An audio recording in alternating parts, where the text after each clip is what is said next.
Olá, você aí! O EG adia a data de realização das provas do vestibular 2021/1 por tempo indeterminado. A reitoria deliberou essa decisão após o agravamento da pandemia da Covid-19 no estado de Goiás. De acordo com a portaria 211/2021, ocorrerá semanalmente avaliação para decidir as novas datas. Inova Centro realiza palestra sobre empreendedorismo na pandemia. Centro de Empreendedorismo, Tecnologia e Inovação da UEG realiza no próximo dia 26 de março, às 16 horas, uma palestra ministrada por Leider Rodrigues Nunes sobre como adaptar negócios à pandemia. Inscrições abertas para o edital de mobilidade acadêmica virtual da Abruen. As inscrições podem ser realizadas entre os dias 9 e 24 de março. A UEG disponibiliza 100 vagas para os discentes interessados na mobilidade acadêmica virtual. Para mais informações, acesse www.ueg.br. Esse foi o Minuto UEG.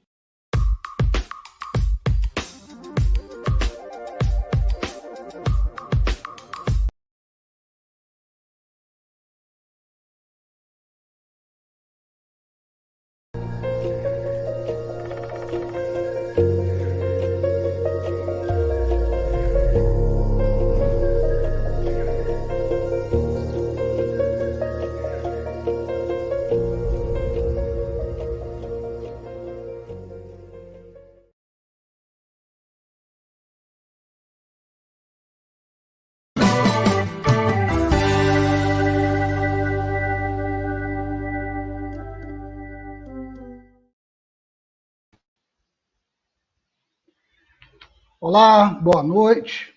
Sejam bem-vindas, bem-vindos ao programa Diálogos Econômicos desta terça-feira, 23 de março de 2021. Pois bem, o capitalismo está no limiar de uma inércia generalizada que se dá sobre intensa pressão sobre os níveis de desigualdades existentes, combinando reconcentração de riqueza e de renda e um padrão da reprodução da força de trabalho ao nível de sua limitada manutenção. Para buscar ou tentar buscar saídas para a crise sanitária, econômica e civilizatória a qual passamos, países ditos centrais emplacam políticas públicas, portanto, emplacam aí a participação do Estado como indutor para a retomada da economia, além de emplacar também medidas sanitárias para tentar conter o avanço da Covid-19. Bom, enquanto isso, aqui no Brasil, vamos lá.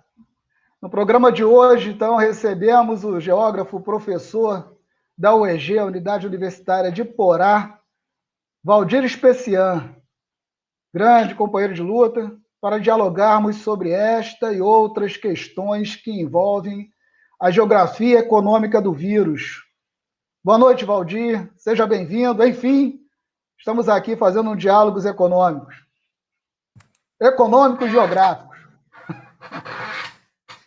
Boa noite, Marcelo. É uma enorme satisfação estar com vocês, né? Eu acompanho o Diálogos Econômicos já faz muito tempo, acho desde o começo, né? E às vezes a gente perde e tal, mas sempre eu estou ligado, tentando assistir o debate e gosto, né? E acompanho e gosto. Então, para mim é uma grande satisfação estar com vocês na TV UEG, né? Esse importante espaço de divulgação de educação, cultura, saber, que a UEG proporciona a todos os goianos, a todos os brasileiros, e quiçá quem quiser no mundo assistir.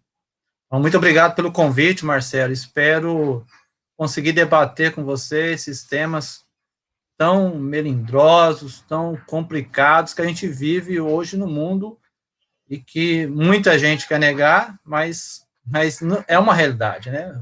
É uma realidade, tem que saber disso.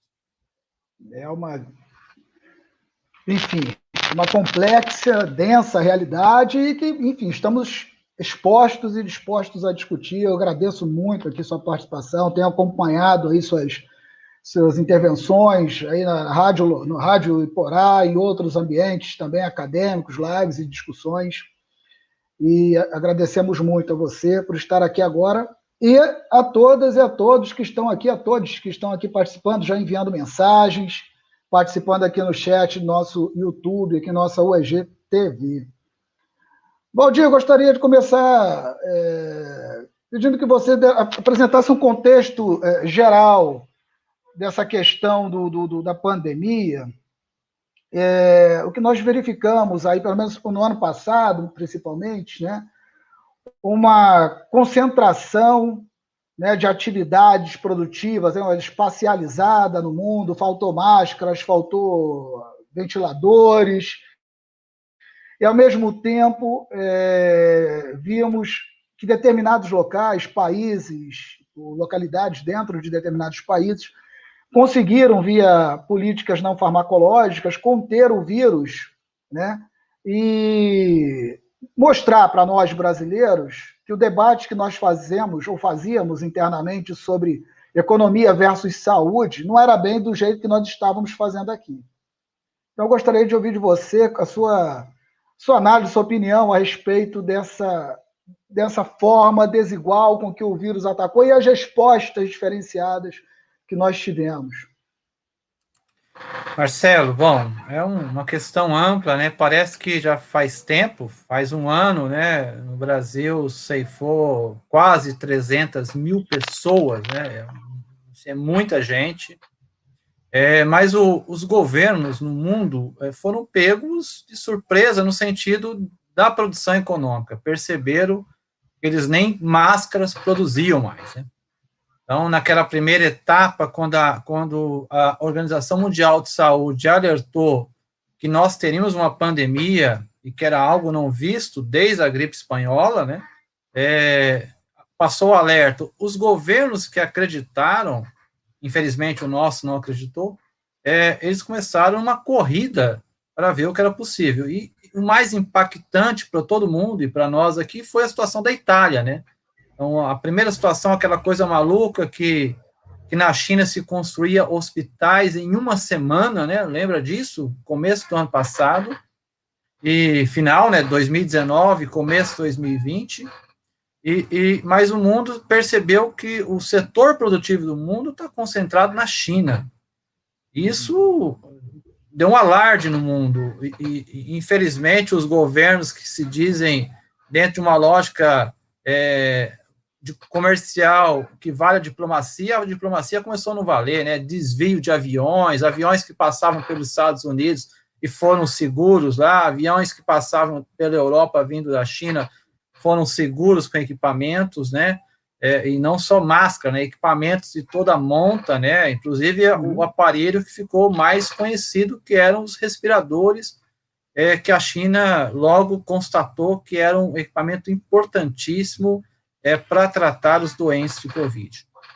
E que isso espalhou pelo mundo, e aí apareceu aquelas coisas absurdas que a gente ouve aqui no Brasil, do vírus chinês, que a China está contra o mundo, que a China está armando para o mundo, economicamente, mas que a doença foi avançando, e uma doença que ela avançou pelos ricos, né? Ela avançou a partir das pessoas mais ricas viajando de avião, entendeu? Então, ela sai da China e vem para a Europa, para as Américas, né? Ela entra no Brasil, provavelmente por São Paulo, o primeiro caso registrado de São Paulo, e que os governos não fizeram quase nada. Dá um exemplo, aqui no Brasil, os países mais pobres, ou os países negacionistas, né? Então, 3 países para citar, né?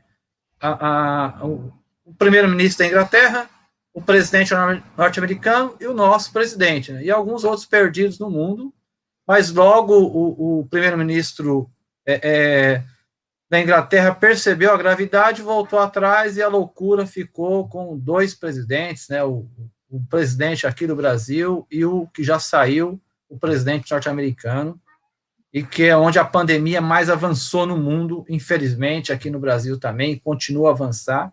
Nós somos o epicentro da epidemia do mundo, e você falava de que as pessoas faziam essa discussão, economia ou vidas? Eles não faziam, eles fazem ainda, né? Daqui a pouco terá um pronunciamento do nosso presidente no TV, e eu espero que ele não continue nessa tecla, porque agora ele está pressionado para aqueles caras que faziam pato na vida paulista, quem vai pagar o pato, que foram os economistas, grandes empresários que escreveram uma carta assinada por 500 pessoas, entregaram no Congresso, para o presidente, uma carta aberta.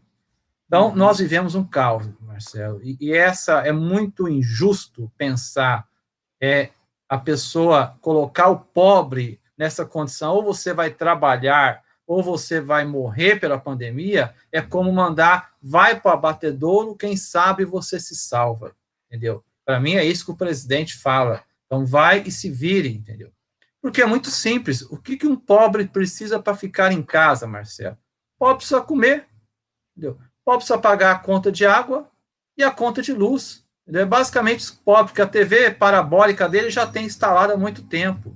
E aí, para manter a pessoa dessa em casa, é só manter a cesta básica. Por que não mantém a cesta básica? A gente tem que olhar para os nossos telespectadores e dizer, porque a cesta básica em 2019, aqui em Goiás, em Goiânia, era R$ 455, e agora ela beira os R$ 600. Entendeu?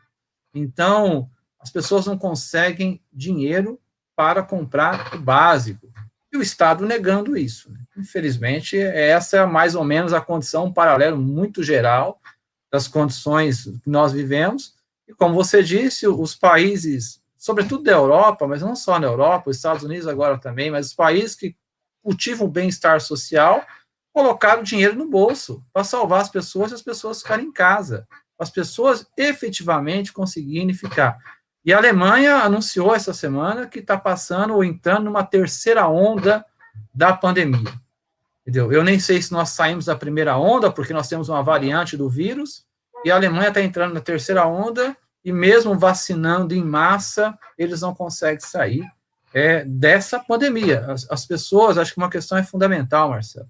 As pessoas não caíram a ficha, pelo menos aqui no meu contexto aqui de Porá, onde eu moro, o que é uma pandemia. Eu acho que isso é fundamental. A toda hora a gente sabe de amigos, conhecidos que estão precisando ser hospitalizados. Acabei de receber uma notícia agora há pouco, são notícias bastante tristes, né? É isso, Marcelo. Acho que um panorama mais ou menos geral é por aí, entendeu? Valdir, você buscou vários pontos aí importantes. Eu gostaria de pensar um deles, né, que é na questão isso mostra não só a questão da desigualdade, porque o mundo já vinha no chamado crescimento econômico, coisa do tipo, as economias já vinham numa inércia generalizada antes da pandemia. Foi, principalmente pós-crise de 2008, ali, viradas de 2007, 2008 e 2009. Sob aí os auspícios aí do capital especulativo parasitário, as economias mundiais já estavam, né, se arrastando. E a brasileira, a marcha forçada, como alguns autores já diziam nos anos 70, nos anos 80. O último relatório da Oxfam apresentou o seguinte, que entre março e dezembro de 2020, a riqueza dos bilionários aumentou em 4 trilhões de dólares. Enquanto isso, a maioria das pessoas do mundo vive com entre 2 a 10 dólares por dia, 56%, né? E a previsão é de que o número de pessoas que vivem com menos de 5 dólares aumente entre 200 a 500 milhões, que era o número que eu estava esperando agora, que deve sair um relatório novo agora até o final de março.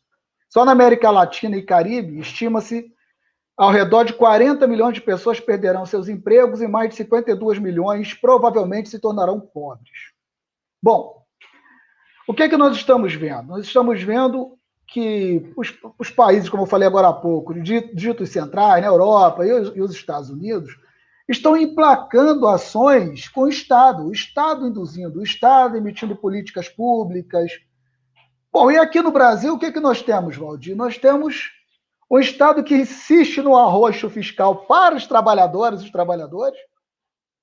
uma austeridade buscando aí, acreditando na fada da confiança, que os mercados ficarão confiantes e realizarão investimentos. E aí eu vi uma pergunta que passou aqui agora há pouco a respeito da merreca dos R$150. Valdir, como é que é isso? A PEC 186 era o auxílio emergencial. e introduzindo nela uma família de jabutis.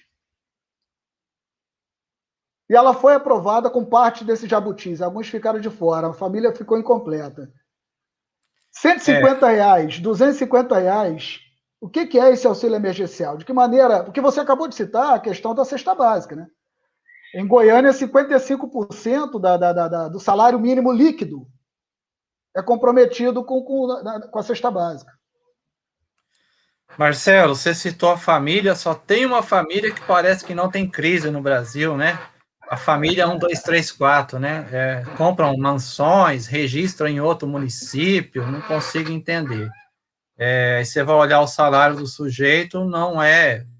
E é um salário bom, é um salário gordo, mas ele não é possível comprar uma mansão.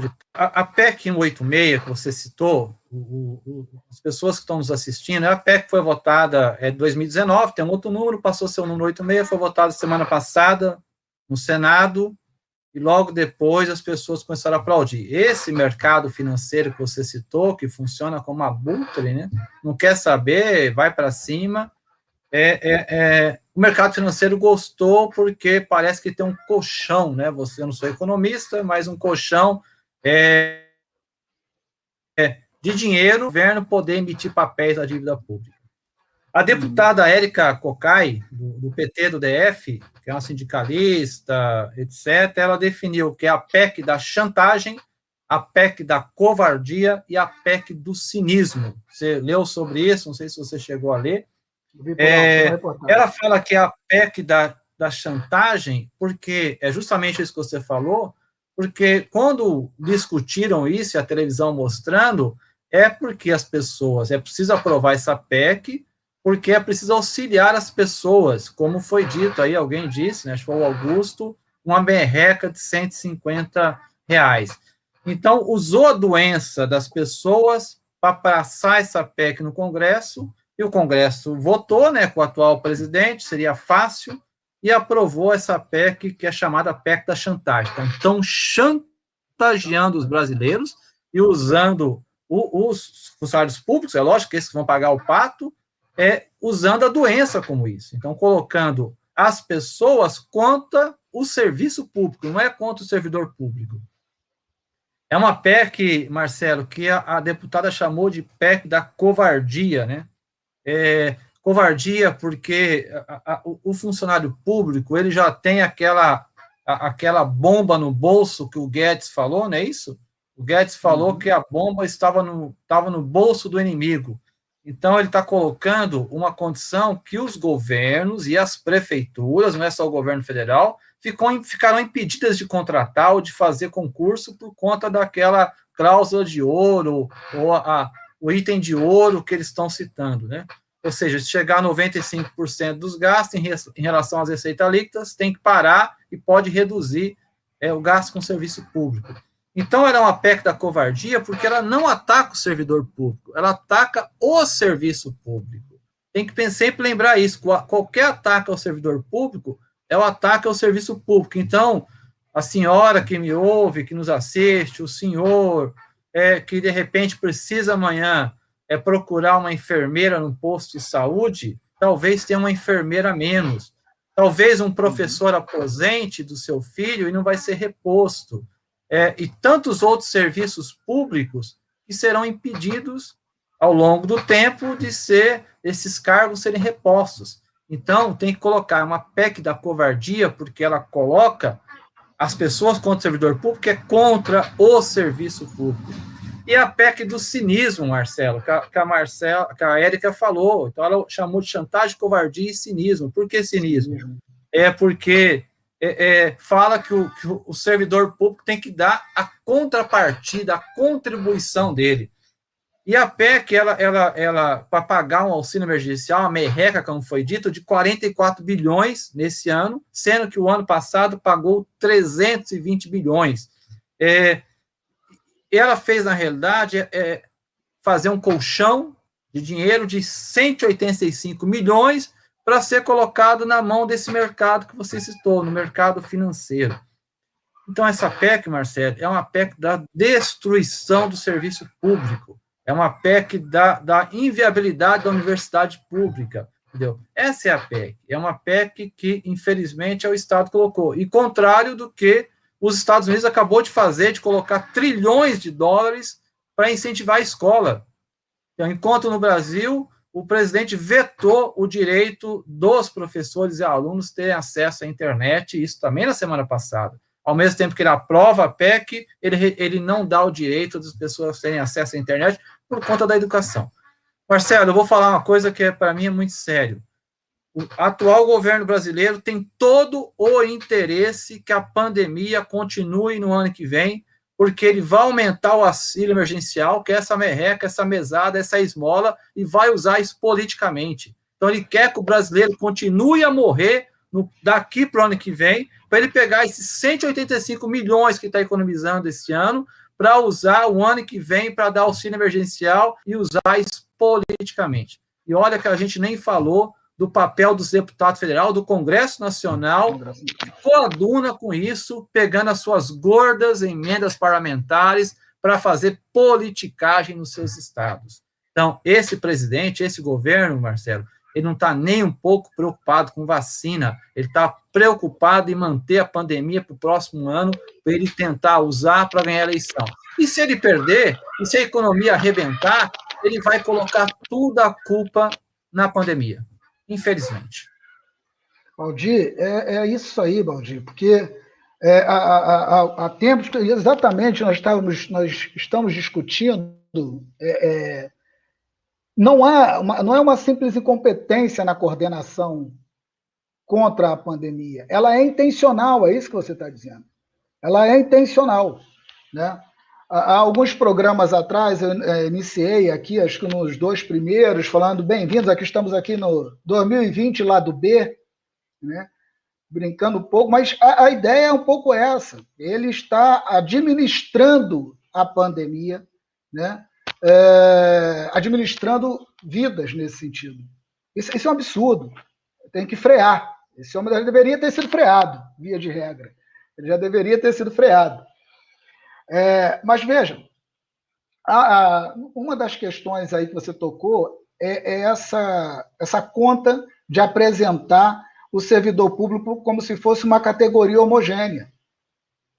E aí é muito interessante isso que você está dizendo. Não é o servidor público que está sendo atacado, é o serviço público. Mas é claro que o servidor público aí não é uma categoria homogênea. E é por essas e outras que a reforma administrativa não veio até agora. Eu não sei se você concorda, né, no sentido de concordar com o que eu estou dizendo, mas inserir o jabuti das não promoções e progressões, e esse item não passar porque mexeu com a bancada da bala, e houve um acordo para que então esse item saísse, mas permaneceu o congelamento dos salários, né, já mostra que a reforma administrativa ela teria sérios problemas para passar. Sérios problemas. E, por outro lado, a reforma tributária, que não aparece. E que, do jeito que está, também não vai resolver. Porque nós não discutimos distribuição de renda. Né? A reforma tributária que vem por aí, a PEC 45, é para tratar de redução de impostos, de simplificação de impostos. Né? Então, você tocou muito bem na questão que envolve o seguinte: o que é que os estados nacionais estão fazendo mundo afora? Né? Não só com transferências de renda propriamente dita, mas com algumas políticas fiscais que aumentem, de fato, a inserção do Estado na economia. Aqui no Brasil, nós não vemos isso. E não saiu até agora outras políticas que ocorreram ano passado. O que você me diz, na sua visão, por exemplo, aqui no estado de Goiás, você que e a realidade de Porá, como é que está a questão das pessoas, dos microempresários, dos empresários e dos trabalhadores, que se refere a essa falta de uma cobertura, de uma política pública que pudesse, de alguma maneira, né, amortecer os impactos da Covid e os impactos necessários que envolvem políticas de fechamentos, de interrupções de atividades. Como é que está acontecendo isso? Como é que você está vendo essas questões ocorrerem aqui em nosso Goiás? Bom, Marcelo, a gente...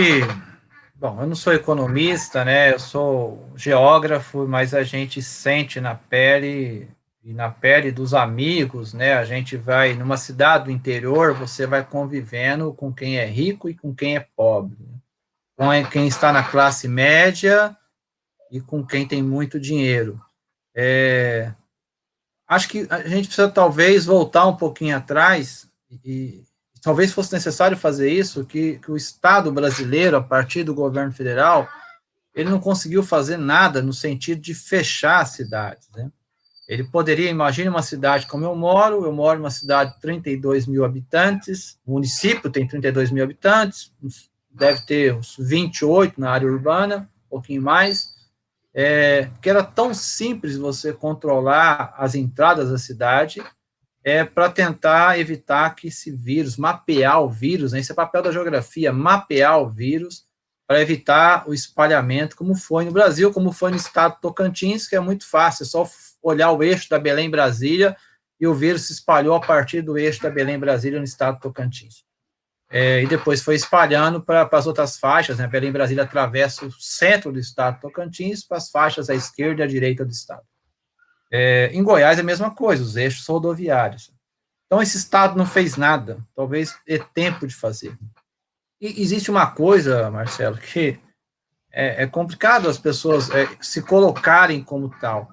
Esse sujeito que trabalha na loja dele, num pequeno serviço, que alguém um dia falou que ele é um empreendedor, como se ele fosse o Gerdau, por exemplo, ele é um trabalhador, Marcelo. É lógico que ele explora a força de trabalho, que ele tem empregado, mas ele é um trabalhador, ele tem 2, 3, 4 funcionários, e ele não tem, a margem de lucro dele é pequena, e ele não tem um colchão, como outro dia o ministro da Economia falou, o secretário dele, de reservas para manter o seu empreendimento funcionando, entendeu? Então, quando começa a pandemia e vem o governo do estado e fala em fechar tudo, e há uma resistência, e o ano passado isso foi usado politicamente, então, quem peitava o governo do estado se saiu bem, no caso de Goiás, eu acho que não foi diferente de outros municípios do Brasil. O prefeito que peitou o governo do estado queria fechar, ele foi colocado pela sociedade como alguém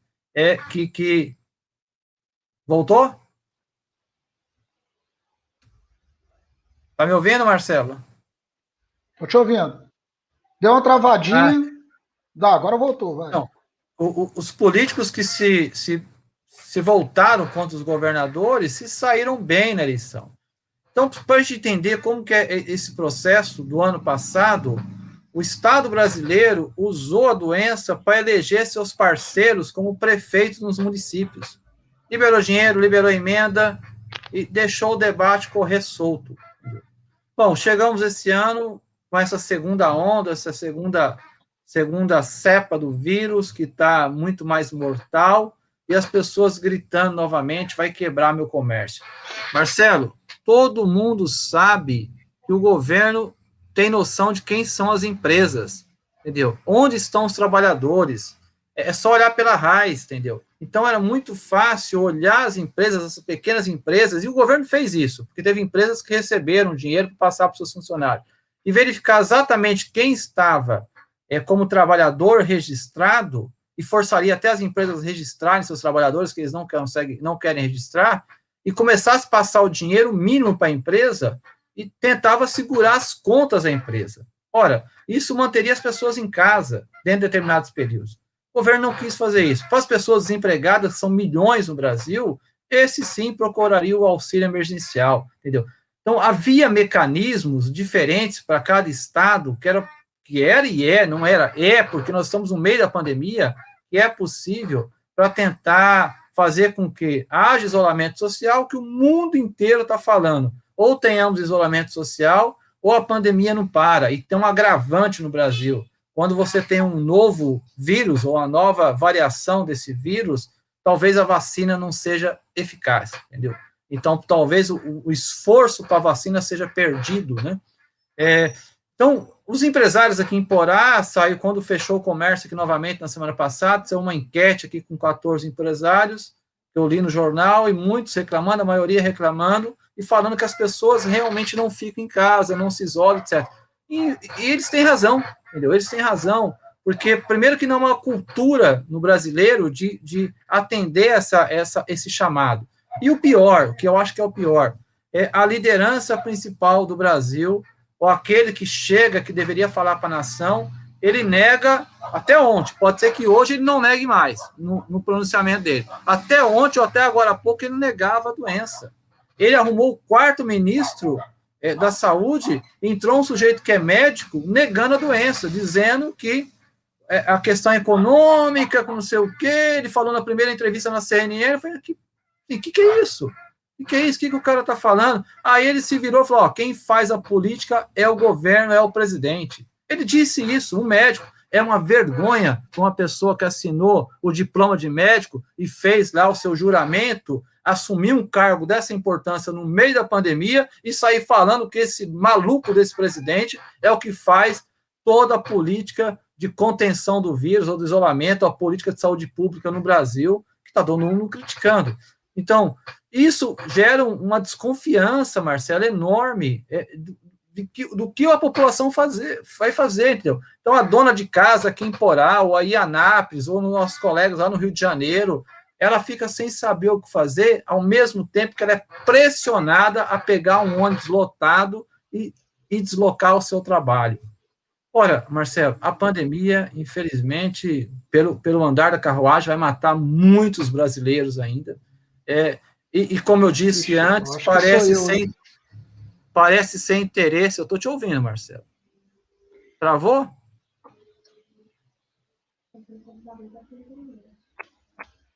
No seu computador? Ué, então é aqui em casa, falta de internet? Marcelo, eu estou te ouvindo, hein?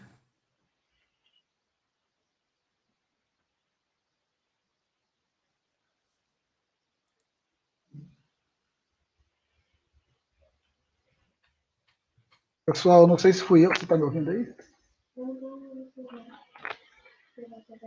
Valdir, você está me ouvindo?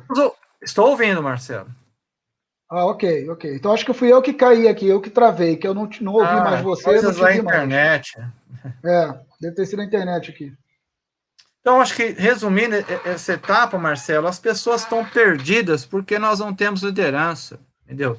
Enquanto o governo deveria estar preocupado de atender a questão da pandemia, ele fica empurrando a boiada. Lembra da boiada do ministro Salles? Sim, a boiada econômica, entendeu? É reforma, é PEC, e a reforma tributária que você falou, lembrar que a semana passada também a Lei Candir, que era uma coisa que se arrastava de muitos anos, o governo vai pagar agora o que os estados cobravam, né? A compensação da Lei Candir, que os estados cobravam na justiça, né?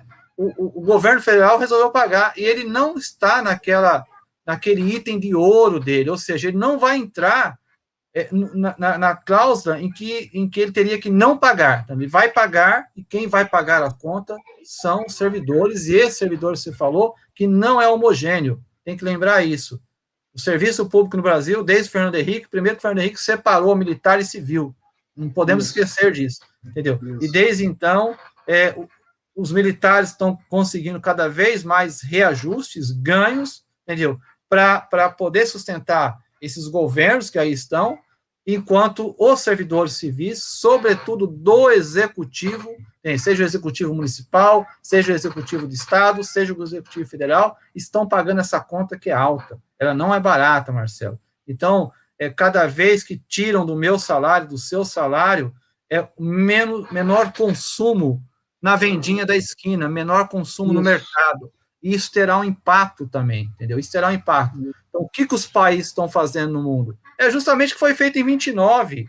Não tem segredo. É colocar a população para trabalhar, entendeu? É colocar onde é possível, colocar dinheiro para fazer girar a economia, a roda da economia. Mas, infelizmente, nós não temos isso no Brasil. Nós temos um maluco que quer vender tudo, entendeu? Falta uma coordenação geral, e nessa falta todo mundo resolveu fazer qualquer coisa de qualquer jeito. E aí, Valdir, só para. Eu vou passar agora para a gente ler algumas questões que estão aqui no chat, mas é um ponto, e eu gostaria que eu não fiz menção, você, para reforçar isso que você está dizendo, acho que também não precisava, você já falou muito bem, mas a ideia de que o servidor público, tanto o municipal, principalmente, cerca de 55% dos servidores públicos municipais recebem até 3 salários mínimos. E quando é muito. Entendeu? Aqui em Goiás mesmo, a época da discussão, no início do ano passado, que eu fui buscar lá na RAIS, que você mencionou, a Relação Anual de Informações Sociais, aqui em Goiás, 60% dos nossos servidores recebem, 60% recebem até 3 salários mínimos. Né? E 90% das nossas atividades no município de Goiás são atividades do comércio e administração pública. Né? Então, é isso que você está falando. O servidor público vai pagar a conta, e é o servidor público municipal, que estava lá também na PEC, entrou lá na PEC. Né? Então, enfim, é o desmonte do Estado que está em vigor. Né?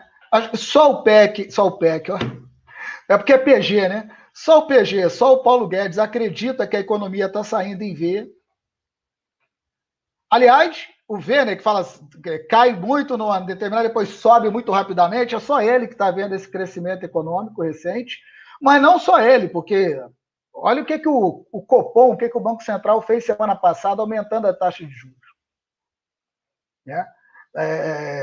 O aumento da taxa de juros inibe investimento produtivo, aquele que gera emprego, que gera renda.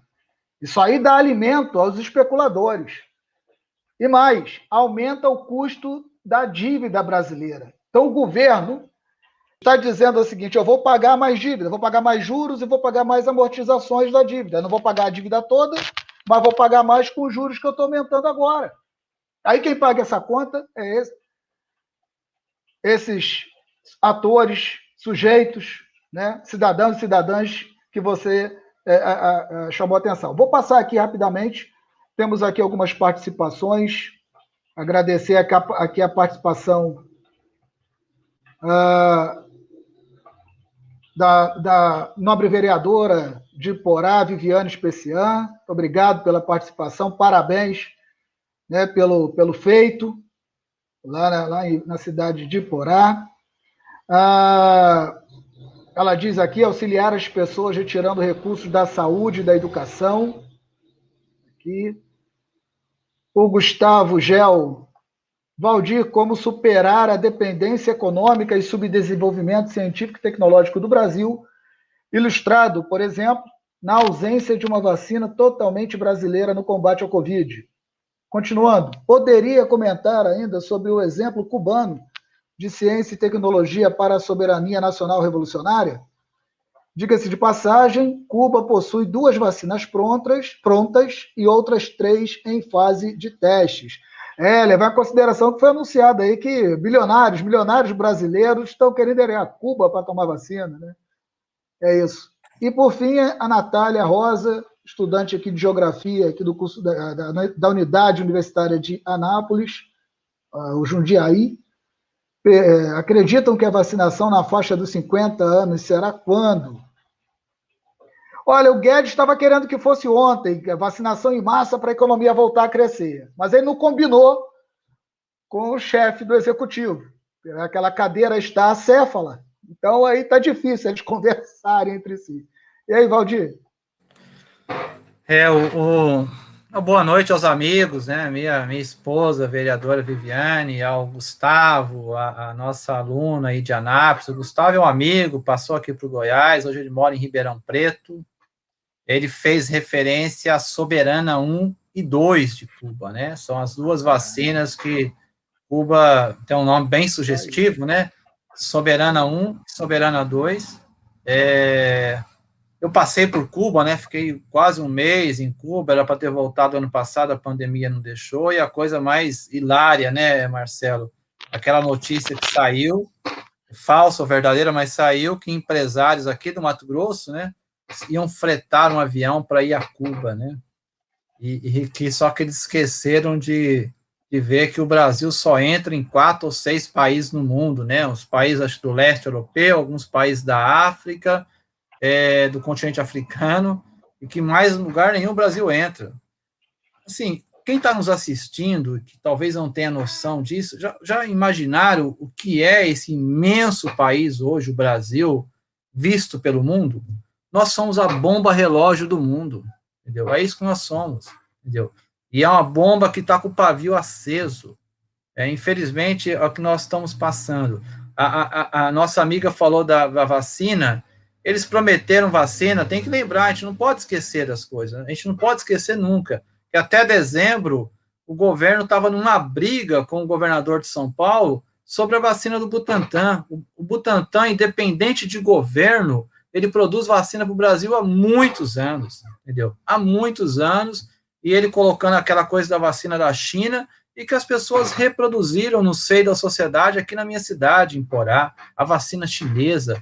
Olha, se você olhar em lado, aqui onde eu estou, aqui na minha casa, na sua casa, Marcelo, se não tiver 50% do que vem da China, tá perto, entendeu?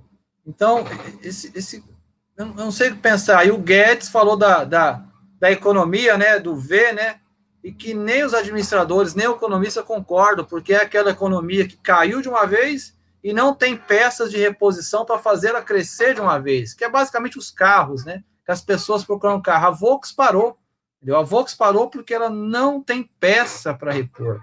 Então, o mercado está totalmente descontrolado da produção de peças. Né? O mercado toyotista, né? Quer dizer, a fábrica toyotista que não está acostumada com isso, ela não tem estoque para ficar produzindo. Então, os governos são descontrolados. O Gustavo falou de tecnologia, nós temos que lembrar que o Temer esse do golpe, né, que apoiou o Bolsonaro, que todo mundo achou que ia ser preso e foi livre semana passada, o Temer, ele entregou à Embraer, a tecnologia da Embraer, construída há muitos anos no Brasil, desde o governo militar, entendeu? Ele entregou para a Boeing, e agora a Boeing devolveu. Roubaram a tecnologia nossa, roubaram. A Boeing, que não conseguia mais colocar avião para voar, que ninguém iria comprar, roubaram as tecnologias dos jatos de curto alcance brasileiros, os aviões que caem muito bem na Europa, os Embraers, que todo mundo já voou, que é seguro. Então, essas questões, Marcelo, elas estão passando de lado, estão passando batido. E o governo continua na lógica privatizante dele.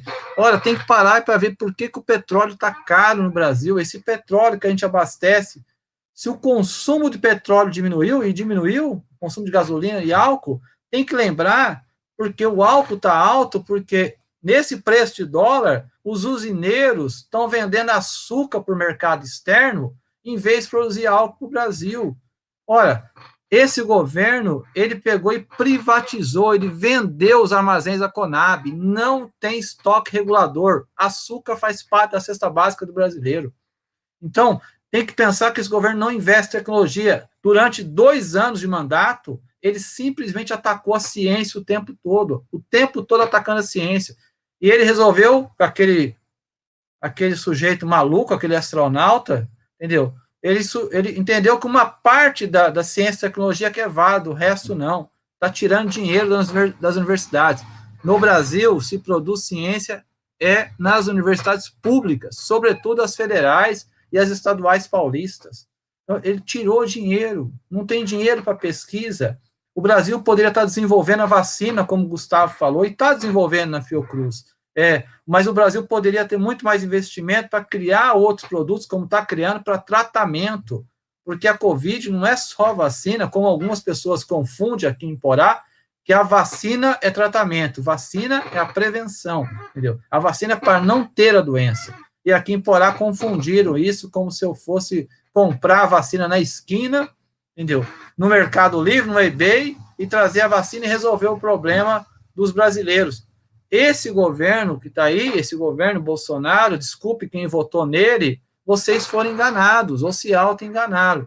Esse governo não fez nada para comprar vacina, não fez nada para estimular a ciência no Brasil, para procurar meios para ver se evitava tanto contágio ou para tratar a doença. Marcelo, a nossa situação é tão séria que está faltando remédios de intubação no Brasil. Imagine que a pessoa ser entubada sem um anestésico, entendeu? É isso que está acontecendo. Então, nós vivemos um momento, Marcelo, isso do ponto de vista sanitário. Do ponto de vista político, na minha avaliação, talvez eu esteja errado, nós vivemos os piores momentos do Brasil do ponto de vista institucional político desde os anos que antecederam o golpe de 64. Os anos do João Goulart, do Juscelino, aqueles anos que antecederam o golpe de 64, talvez seja o pior momento político institucional brasileiro. As pessoas estão saindo da rua para pedir a intervenção militar por conta da família e da liberdade. Bom, o nosso país é uma bomba relógio, Marcelo. E essa bomba relógio, infelizmente, tem muitas pessoas que estão na linha de frente morrendo, ou por não ter assistência, que é o caso agora, ou por não ter condições de se alimentar, entendeu? Essa é uma verdade. E só um detalhe, eu li, preparando material para uma outra fala hoje, o governo apostava tudo, uma parte, no novo marco regulatório do saneamento, que é a privatização do saneamento, para retomar o crescimento econômico pós-pandemia. Esse era o plano do Guedes. E ele que foi ao mercado, disse que foi aplaudido no mercado. Eu queria saber qual mercado que ele foi, entendeu? Eu queria saber qual mercado ele foi. Eu quero ir nesse mercado também. Valdir, esses dias conversando com alguns companheiros aqui de luta, inclusive tem alguns aqui conosco, o Jailson de Goiânia, o Amário Soares, de São Miguel do Araguaia, o âncora do programa Conexão Japeri, geógrafo, economista e geógrafo também, Euler Costa, lá, que é da UERJ, lá do grupo da discussão da UERJ, mas estávamos discutindo justamente essa coisa do Guedes. Se Guedes seria o Pazuello da vez. E parece que ele está... porque o único plano que ele tinha eram as privatizações. Era o único projeto que ele tinha eram as privatizações. E aí você pergunta muito bem, porque depois da semana passada, retrasada,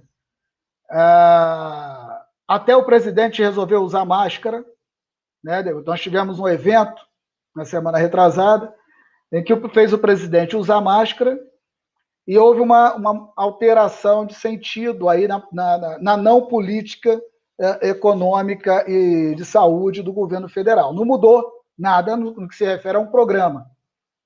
Aliás, enquanto eu vi aqui a sua análise, eu estava aqui pensando, não há um programa, está à deriva. O governo não fez uma campanha promocional, foi à TV, até para explicar isso que você chamou atenção agora, que vacina, né? Ela não vem antes, ela não faz o tratamento propriamente dito, e que estamos em meio a estamos à deriva, esse é o ponto. Mas tem aqui o Euler, que faz um elogio aqui, ótima, a geografia e seus bons representantes sempre relevantes em suas intervenções. A geografia e seus bons representantes sempre relevantes em suas intervenções. Parabéns, professor e colega Especian. José Carlos de Souza Júnior também, excelente fala. Professor Valdir, o divino José Zezinho, ótimas ponderações. Professor Valdir, contextualização assertiva. E também temos aqui a participação do canal Central Filosófica, que também faz uns debates muito importantes. Valdir, você falou que não é economista e ainda bem, porque aqui a gente precisa ampliar o espaço. A gente tem que ampliar o espaço e temos diálogos que possam aí garantir, né, transpor, né, possibilidades aí de cercas e coisas do tipo para fazermos debates como esse. E essa é uma característica da OEG, Valdir. A OEG ela possui uma característica de diálogos multi-interdisciplinares, transdisciplinares, entre, enfim, as várias áreas do conhecimento e possibilitar debates como esse, e o papel aqui importante, acredito, da nossa OEG-TV. Como você vê a universidade, Valdir? Você já falou aí da importância no que se refere a gerar pesquisa, gerar ciência e tecnologia, mas como você vê o papel da universidade nesse momento de pandemia, que ação a universidade poderia desenvolver nesse ambiente caótico? E mais, em especial a UEG para a realidade do nosso estado de Goiás. Como seria o papel, poderia ser o papel da UEG neste momento e pós-pandemia? Posso pular essa pergunta? Passar para os universitários? Marcelo, eu comecei falando e não concluí sobre os combustíveis, né? Tem que lembrar que faz algum tempo que os governos brasileiros, desde o Temer, começou a desativar as nossas destilarias, né? As nossas petroquímicas, né? As famosas petroquímicas no Brasil, em várias partes do Brasil, e mais, querer vender, né? Ele não só fez isso, ele também está vendendo. Ele está louco para vender a Telebrás, entendeu? Eu falei no começo que o pobre precisa de comida, ele vendeu a Conab, entendeu? Os galpões da Conab foram vendidos. O pobre precisa de energia, os estados estão privatizando. O pobre precisa de água, os estados, com o novo marco regulatório, o governo do Rio Grande do Sul já anunciou que vai privatizar, que já são companhias mistas, né, economia mista, como a Saneágua aqui em Goiás, eles querem vender, entendeu? Ora, o básico do pobre quer comer, assistir uma TV, entendeu? E ter água, ele está tirando esse direito, entendeu? Isso, Marcelo, com o passar dos anos, se a situação do Chile em 2019, 2020, agora, é uma situação gravíssima, a situação social do Chile, a situação econômica das parcelas mais pobres, imagine a situação do Brasil nessa forma de pensar a situação do Brasil para os brasileiros mais pobres, o que nós seremos daqui a 3, 4, 5 anos. Então, não é uma coisa que vai demorar. Bom, em relação ao EG, eu não fujo de perguntas, Marcelo. A nossa universidade, em especial a universidade como um todo, né? A grande pesquisa no Brasil foi feita pela Universidade Federal de Pelotas, entendeu? Para tentar mapear o vírus. Todo mundo sabe disso. E que o reitor agora foi eleito uma pessoa no lugar dele, era o reitor que trabalhava com essa pesquisa. O reitor é um daqueles que está sendo processado pelo governo federal justamente na posse da pessoa que não foi eleita lá em Pelotas, que ele e mais uma pessoa, um pró-reitor, reclamou. Entendeu? Hoje eu li em algum lugar que um professor responsável pela UEG, pela TV da Federal de Pernambuco, pediu exoneração do cargo porque o reitor tirou uma peça de propaganda de questão criticando a questão do vírus, e tinha uma parte que criticava o governo por não ter feito nada, e essa parte foi retirada, o sujeito entregou o cargo para o reitor, que era o responsável pela TV, pela Secretaria de Comunicação da Universidade Federal do Pernambuco. Eu vi isso no jornal hoje, eu tenho um amigo no Pernambuco, vou até confirmar com ele. Nós da universidade, Marcelo, primeiro, quem não sabe, nós estamos, na minha avaliação, desde 2018, sob intervenção, né? O governo começa em 2019, mas final de 2018 para frente, outubro de 2018, após as eleições, a UEG está sob um processo de intervenção. E que parece que ninguém se entende do que fazer, né? Então, esse é um problema muito particular nosso. Mas o que a universidade pode fazer? Marcelo, o pesquisador, o professor, quando ele tem tranquilidade para trabalhar, seja na nossa universidade, seja nas federais, seja nas estaduais paulistas, entendeu? Seja em outras estaduais, como a UERJ, nossos colegas da UERJ no Rio de Janeiro, ele começa a apresentar o potencial dele para pesquisar, para ter liberdade de pesquisar, de ele encontrar meios para saídas. Entendeu? As saídas são impostas a nós. Um exemplo, a nossa universidade insistiu num calendário do ano passado, sendo que a maior parte dos nossos alunos não tem acesso à internet. Imagine vocês o cara acompanhar a aula por um celular. Outro dia eu fiz essa experiência, Marcelo. Olha, é uma experiência que não é justa com o aluno.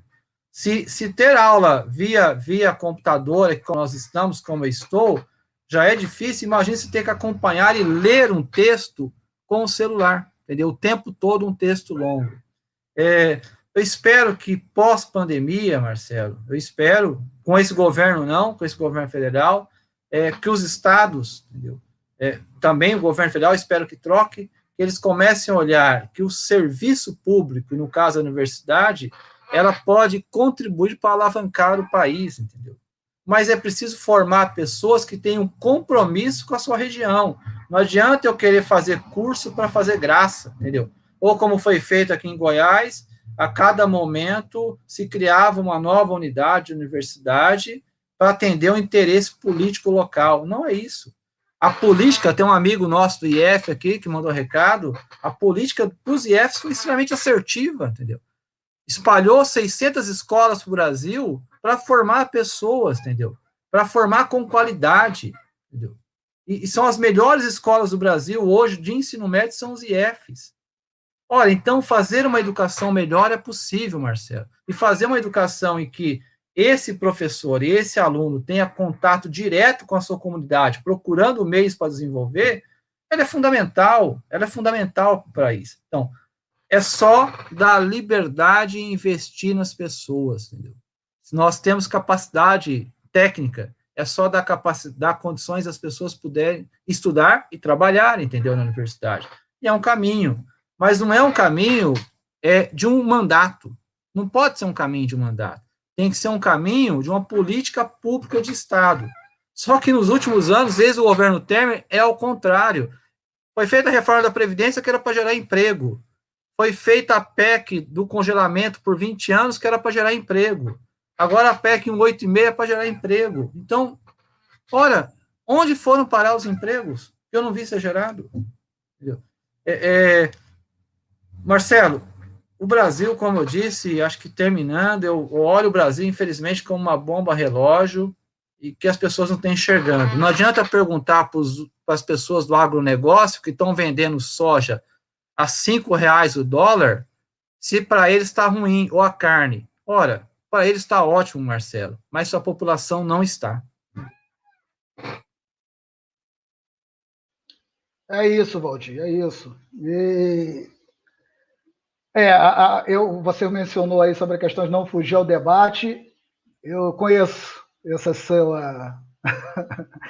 seu perfil. Fomos membros do Conselho Universitário e o Valdir sempre pontual, sempre firme, sempre indo direto ao ponto e não fugia a nenhum debate. Ao contrário, aliás, os debates ficavam enriquecidos com a participação do Valdir Spessian e muitos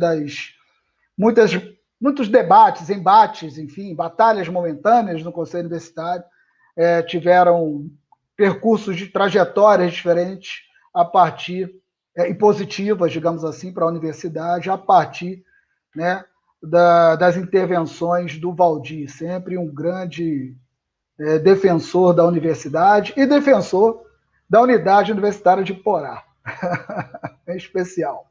É isso. Eu estou vendo aqui a Vânia Spessian, Vanilde Spessian, obrigado, participação aqui importante, Sueli Souza, Egmar, não sei se é o Egmar de Goiânia, mas se não for também, um grande abraço também. Isso. E aqui a todas as participações, muito obrigado. Estamos chegando ao final.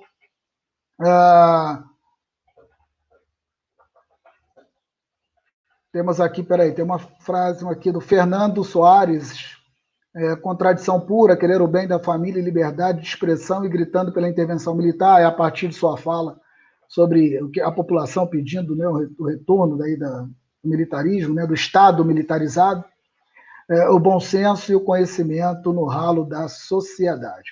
Valdir, estamos chegando ao final. Antes de encerrar, deixa eu pegar aqui que eu gostaria de fazer menção a um problema que a Valdir chama a atenção da questão dos investimentos na universidade pública, né? E a UEG não está fora, não está longe de passar por problemas de falta de investimento ou investimentos limitados, tá certo? E eu gostaria aqui de fazer menção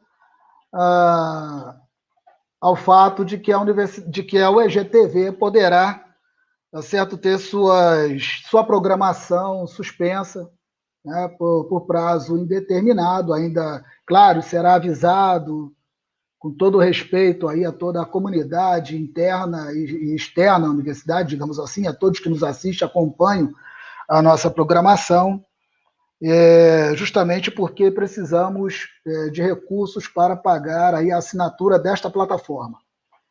Ainda não conseguimos resolver, tá, esse problema, essa questão. Em 2020 foi feita uma ação entre amigos, que arrecadou recursos suficientes para o pagamento das mensalidades até o mês de outubro. A partir de novembro, o pagamento passou a ser custeado por recursos dos membros da equipe da UEGTV. Então, Valdir, é o que você falou agora há pouco, né? Precisamos ter condições mínimas para trabalhar, né, Valdir? Precisamos ter condições mínimas para trabalhar. E a universidade está buscando, eu estou aqui buscando a nota oficial, né, que o nosso diretor, o professor Marcelo Costa, emitiu. Então, eu estou aqui fazendo o resumo, mas é o que está na nota oficial. E aí informamos que a universidade está buscando formas legais, no sentido de serem legais, porque as outras eram, mas não eram institucionais, né? Eram individuais. E aí precisamos institucionalizar esse pagamento, tá certo? Para realizar, enfim, os pagamentos mensais para o uso da plataforma digital que atende às transmissões da UEG. Então, se não conseguirmos realizar esses pagamentos até o final do mês, até o dia 30 de março, então as transmissões a partir do dia 30 de março, elas estarão suspensas até que haja uma solução administrativa e definitiva. Essa é a realidade, Brasil. Essa é a realidade, Brasil. Goiás, essa é a realidade da universidade brasileira, universidade pública, gratuita, e que nós insistimos nela, né, Valdir? Nós vamos insistir nela. Nós estamos aqui para lutar nela, com ela, para ela, por, enfim, né? Esperamos que as pessoas venham conosco, O Valdir chamou a atenção da emenda constitucional 95, do congelamento dos gastos públicos. Aí as coisas agora vão acontecendo e a gente vê o quanto que nós precisamos retomar o Estado brasileiro, o Estado que está sendo desmontado, e em especial, aqui no nosso caso, o Estado de Goiás.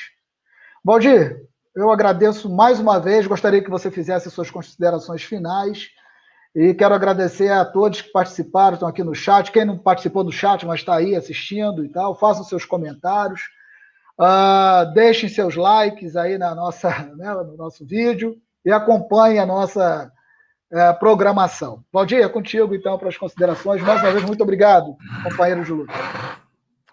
Marcelo, bom, eu agradeço, né, quero saudar aqui o professor Marcelo, seu xará, que é responsável pela UEGTV, um excelente profissional, né, que a gente se conhece há um bom tempo, ele é professor na unidade de Laranjeiras, né, é uma pessoa que tem um cuidado imenso com essa TV e todo o trabalho de propaganda, de marketing da UEG, que nós acompanhamos, de muita qualidade, né.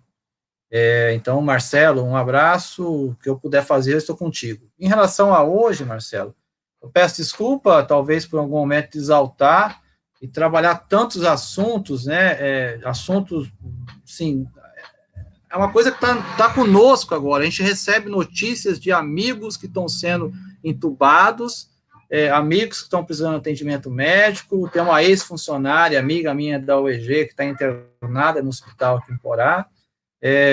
Então, isso está muito na pele, e que as pessoas talvez não querem entender, ou não estão enxergando, que em vez do governo estar preocupado com essas questões da pandemia, ele está preocupado em promover reformas que vão contra ao trabalhador. São reformas desses 185 milhões de economia, que ao mesmo tempo que ele passou a PEC 186, logo depois ele aumentou a taxa de juros, que você bem citou.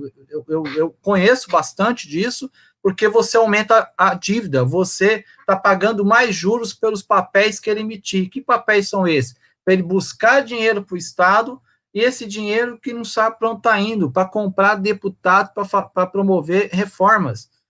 reformas que o deputado pega a emenda e leva para o seu estado, para o seu município, para comprar ambulância. As pessoas já perceberam que a ambulância não resolve o problema da pandemia. Acho que deu para entender isso agora, né? Então, Marcelo, muito obrigado pela oportunidade, estarei sempre à disposição do programa, e espero ter contribuído com os Diálogos Econômicos, que é um programa de muito sucesso que você faz na OGTV e que tem debatido vários temas cruciais para o nosso país, para o nosso estado. Um abraço a todos, obrigado pela audiência. Obrigado mais uma vez, Valdir. Obrigado a Poliana, que está aqui nos assessorando aqui, na nossa equipe técnica. A nobre vereadora Viviane Especian, obrigado pela participação, a família Especian. E, Valdir, desculpa nenhuma que você tem que pedir, Valdir. Ao contrário, aliás, Valdir, se todos fossem iguais a você, no sentido de tratar temas como esse, como com a exaltação que você tratou e com o apontamento firme, e eu digo, Valdir, nós precisamos realmente tratar esses temas como denúncias do que está acontecendo com o nosso Brasil. Nós temos que fazer uma discussão sobre como no formato denúncia. As pessoas precisam realmente entender o que está acontecendo no nosso país. E você fez isso com maestria, como sempre fez, e colaborando muito aqui com a nossa segunda temporada dos Diálogos Econômicos. Muito obrigado a todas e a todos. E semana que vem nós teremos um novo Diálogos Econômicos aqui no nosso canal da UEGTV. Não esqueçam, portanto, toda terça-feira, às 19 horas, aqui na nossa UEGTV, porque nós vamos resolver esse problema do financiamento e vamos conseguir manter essa universidade, TV universitária, esse trabalho fantástico realizado por estudantes, por professores, servidores administrativos, né, e todo o conjunto da universidade. Então, fiquem bem e até terça-feira que vem com mais um programa Diálogos Econômicos. Até mais.